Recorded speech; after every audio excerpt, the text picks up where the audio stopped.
estén muy bien, que este videito de hoy les ayude mucho a relajarse.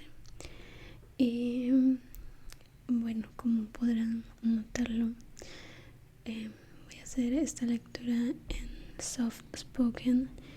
Si escuchan un poco de ruido es porque estoy grabando durante el día y bueno, a decir verdad, creo que es un día no tan ruidoso a comparación de otros y pues nada, quise aprovechar el momento, así que voy a comenzar con el libro.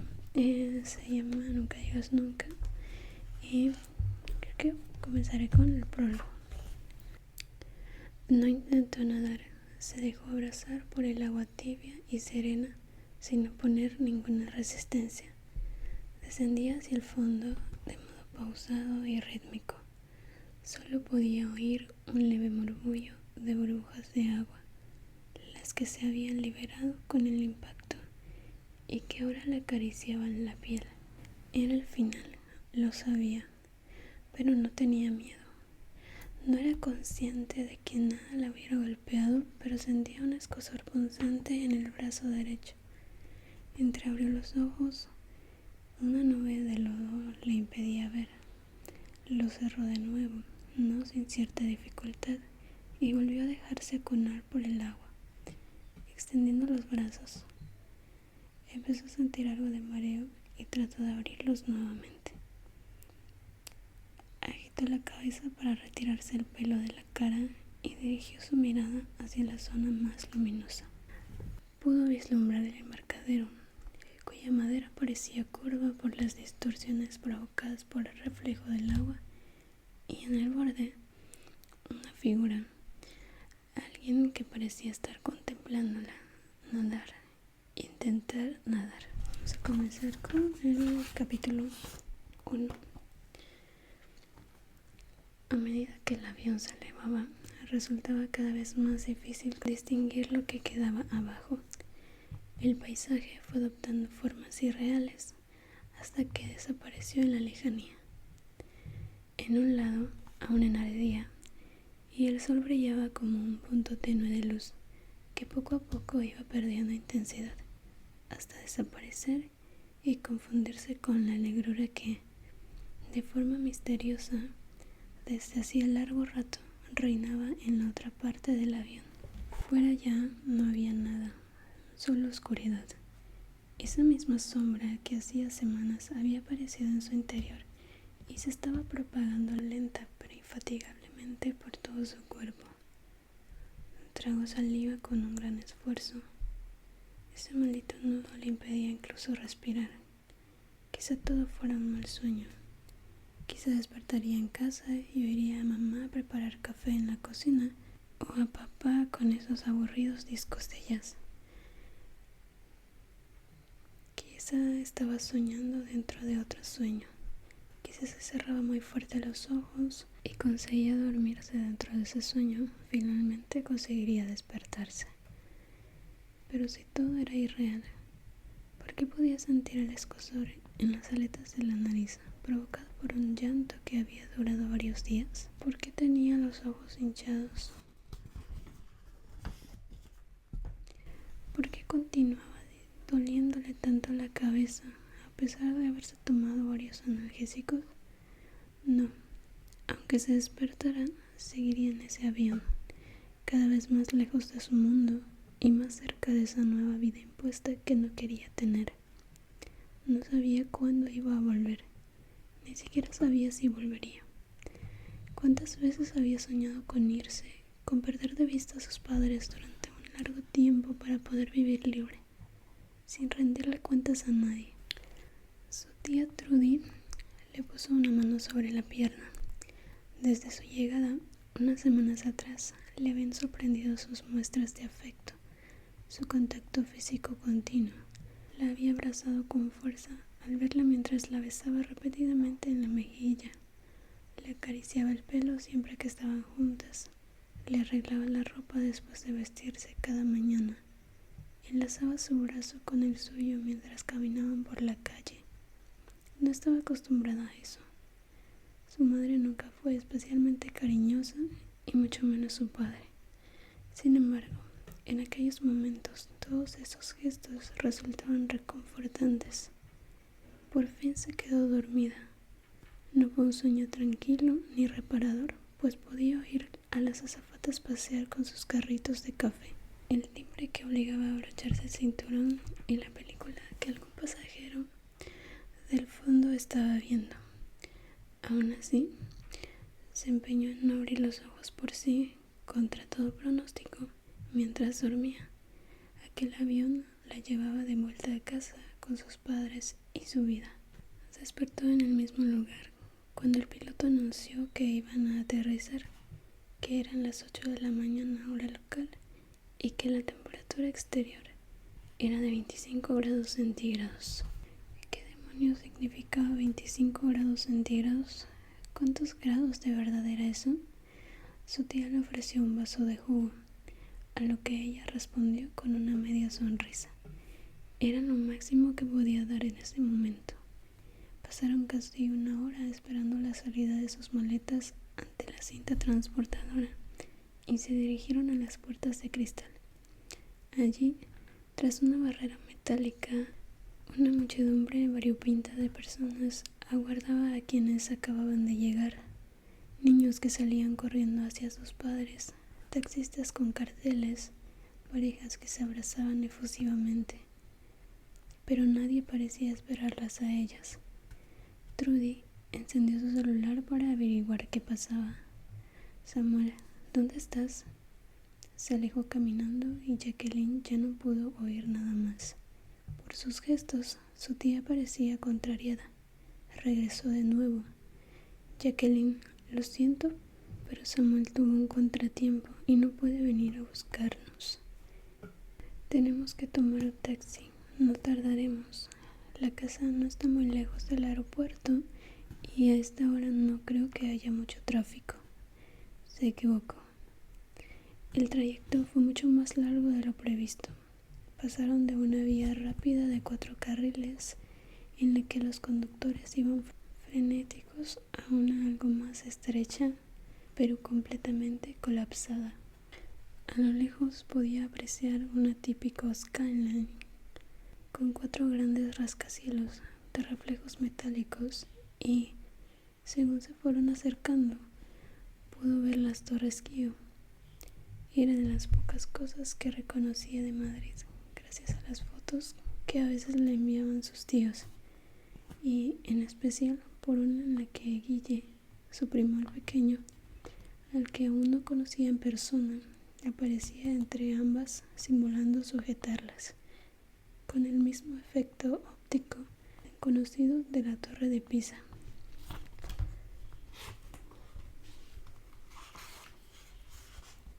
También habría podido identificar el reloj de la Puerta del Sol por una foto que su madre se había tomado allí el primer año nuevo que le permitieron salir, cuando tenía 16 años, los mismos que ella ahora. Esa foto estaba en el barco, como todas las demás cosas. Al cabo de una hora aproximadamente, llegaron a casa de sus tíos.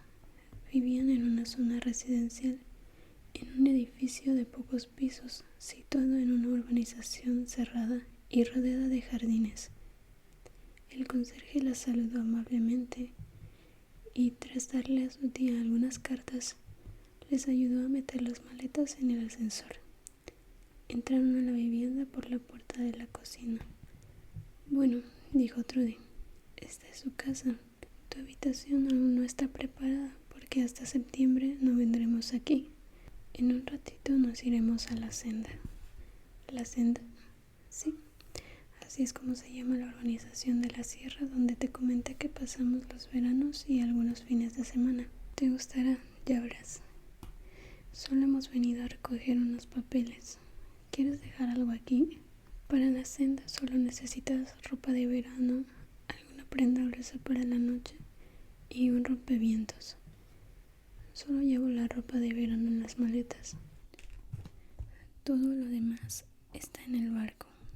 Buscaré a ver qué encuentro que te pueda servir. Siéntate un ratito mientras organizo unas cosas. ¿Quieres tomar algo? No sé qué habrá en el refrigerador. Echa un vistazo si quieres. De acuerdo, gracias. Se entretuvo mirando las fotos que descansaban en la estantería. Sus tíos tenían 2 hijos, Samuel y Guille. En realidad, Samuel era el producto de un matrimonio anterior de su tío Lucas. Formaban una extraña familia a la que ahora se unía Jacqueline. Le llamó la atención un primer plano de Samuel. Hacía tiempo que no lo veía en ninguna foto y le sorprendió descubrir que era más un hombre que un muchacho. Tenía 19 años, pero parecía mayor. Su tez morena y ese pelo y esos ojos tan profundamente negros marcaban sus angulosas facciones. Parecía seguirla con la mirada a cualquier lugar al que fuera. A pesar de tener una ligera sonrisa en los labios, su semblante era triste. Guille tenía 8 años. En todas las fotos sonreía de oreja a oreja. No se parecía a Samuel. Su tez y su pelo eran mucho más claros. Tenía los ojos color aceituna y pecas. Odiaba las pecas. Aunque su piel no era demasiado blanca, ella siempre había tenido que vivir con ellas. Afortunadamente, ahora apenas se apreciaban, salvo en verano, cuando el sol las hacía resurgir. Parecía que el azar había querido que compartieran ese gen. Decidió tomar algunas fotos en aquellos retratos con su celular para enviárselas a su amiga Phoebe. Tenía la boca seca y una sensación punzante en la garganta. Se dirigió a la cocina.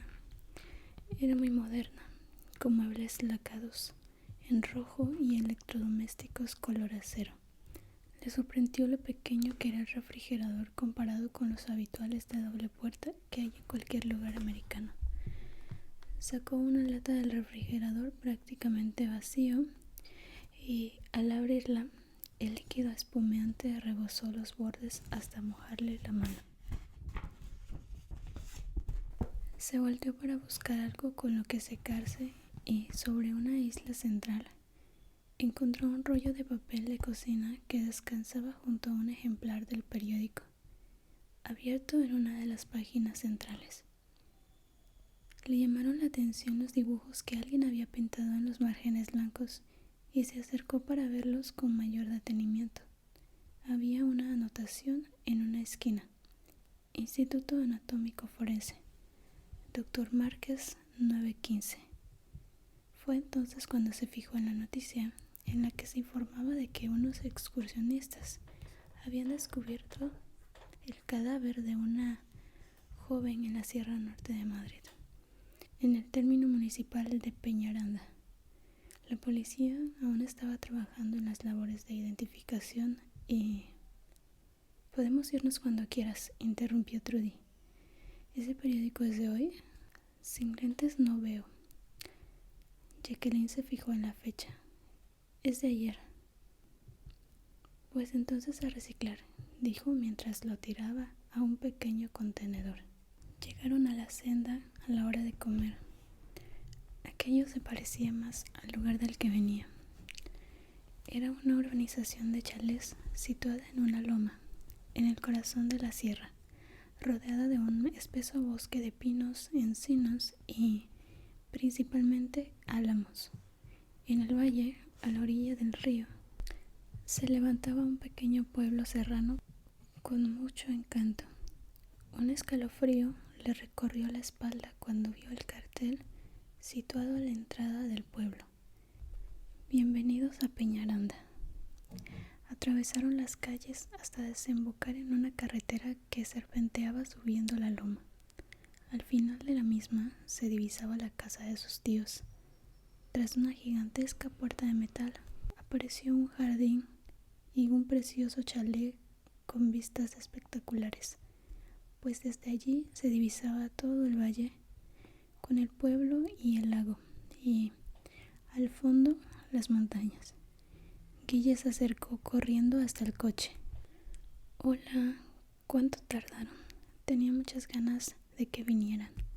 Abrazó a su madre y luego se acercó a Jacqueline e hizo que se agachara para besarla. Me encanta que vayas a vivir con nosotros, prima. Esta tarde podemos jugar videojuegos. Mi nana no me ha dejado jugar en toda la mañana. Lo besó en la mejilla, antes, aunque más para devolverle el beso que por pura convicción. No tenía costumbre de besar a nadie. Le gustaba que las personas mantuvieran cierta distancia para comunicarse con ella y no le agradaba en absoluto que la tocaran al hablar, a excepción de Phoebe, claro, que la tomaba de la mano en la calle, le acariciaba el pelo cuando estaba triste y la pellizcaba fuerte cuando veía a alguno de los miles de chicos que le gustaban o quería llamar su atención sobre algo. Al entrar en la casa, se detuvo un momento a respirar. Sabía que todos los hogares tienen su propio aroma, aunque solo se perciba en las casas ajenas. Por eso era importante que lo hiciera ahora, pues más adelante sus glándulas olfativas serían incapaces de captar nada. ¿A qué olía? Difícil saberlo. Lo primero que notó fue la madera del suelo, quizá porque la habían encerado recientemente. Los sofás debían ser bastante nuevos porque el cuero aún desprendía un ligero olor que se mezclaba con el de las flores silvestres, repartidas en varios jarrones. Y desde el fondo llegaba tímidamente el aroma de la cocina, donde algo comenzaba a elaborarse. Sobre la mesa, unas toallas dobladas que esperaban a que alguien las guardase desprendían una agradable fragancia. Lo que le sorprendió es que, siendo un olor completamente nuevo, no le resultaba del todo ajeno. No es que lo conociera de antes, sino que tenía algo familiar, cercano. Había heredado el olfato de su madre, aunque ella decía que era más una desgracia que un don, pues abundan mucho más los malos olores que los buenos. Sin embargo, Jacqueline sacaba mucha información de su nariz y le gustó cómo olía aquella casa. Subió a su habitación. Era amplia y tenía una gran ventana que daba al jardín. Un armario enorme ocupaba una de las paredes. Lo habían vaciado, aunque en la parte inferior quedaban algunas mantas y colchas. En los cajones tampoco había nada. Antes eran sus cajones y su armario. En las estanterías quedaban algunos libros, algo que agradeció. La idea de tener que llenar toda aquella habitación la superaba. A través de una puerta se llegaba a un baño que era para su uso exclusivo. Le encantó la idea de no tener que compartirlo con su nueva familia de extraños.